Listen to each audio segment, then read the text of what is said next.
আসসালামু আলাইকুম এভরিওয়ান, কেমন আছেন সবাই? আশা করছি সবাই ভালো আছেন। আলহামদুলিল্লাহ, আল্লাহর অশেষ রহমতে আমিও ভালো আছি।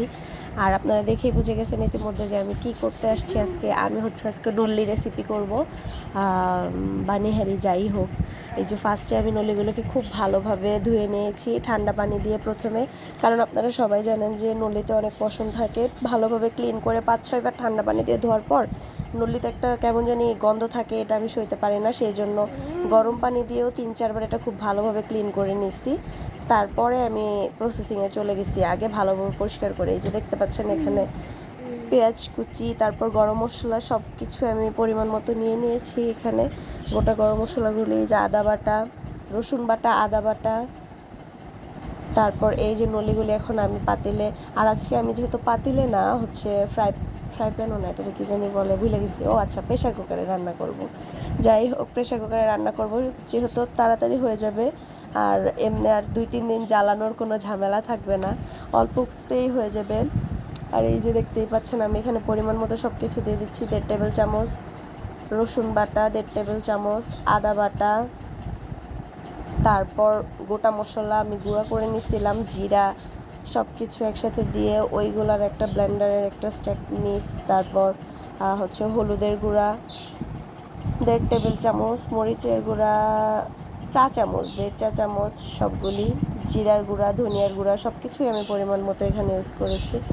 আর তারপরে আমি আমার একটা সিক্রেট মশলা আছে, সেটাও এখানে অ্যাড করছি দ্বিগুণ স্বাদ বাড়ানোর জন্য। আর এই যে এখানে পরিমাণ মতো লবণ দিয়ে দিচ্ছিলাম আমি 1.5 চা চামচের মতো। তারপর খুব সুন্দরভাবে আমি, যেহেতু প্রেশার কুকারে রান্না করব তাই বেশি পরিমাণে পানি দেওয়ার প্রয়োজন নাই, এখানে অল্প পানি দিলেই হবে। আর বেশি পানি দিলে হবে কি, আপনার প্রেশার কুকারের ঢাকনাটা লাগানোর পরে যখন সিটি দিবে তখন মশলাগুলি সব পানি সব বের হয়ে আসবে।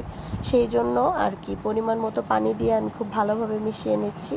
এই পানিতেই হয়ে যাবে আমি আশা করছি। হ্যাঁ, তারপরে আমি এখন প্রেশার কুকারের ঢাকনাটা লাগাই দিব। দেখতে পাচ্ছেন এখানে একটা অ্যাক্সিডেন্ট হয়ে গেছে, ঠাস করে আমার প্রেশার কুকারের ঢাকনাটা পড়ে গিয়েছে। তারপরে খুব সুন্দরভাবে এই যে দেখেন অ্যাক্সিডেন্ট, তারপরে এই যে খুব সুন্দরভাবে লাগাই নিচ্ছি। তারপর দেখতেই পাচ্ছেন টানটানা হয়ে গেছে।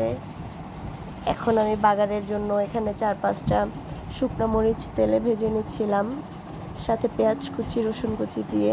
কেননা এই শুকনো মরিচটা যদি আমি হালিমে দিয়ে দেওয়ার পর খুব সুন্দর একটা অ্যারোমা আসে। আর এই যে এখানে আমি জিরা ভেজে গুঁড়ি করে নেওয়া জিরাগুলি দিয়ে দিলাম।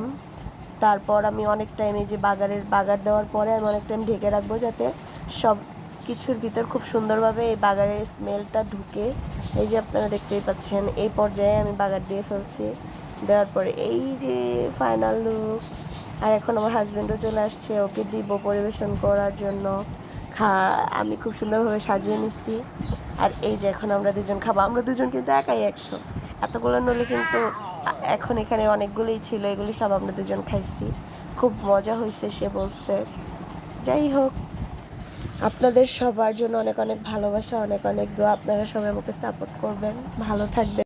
আল্লাহ হাফেজ, and thanks for watching my video.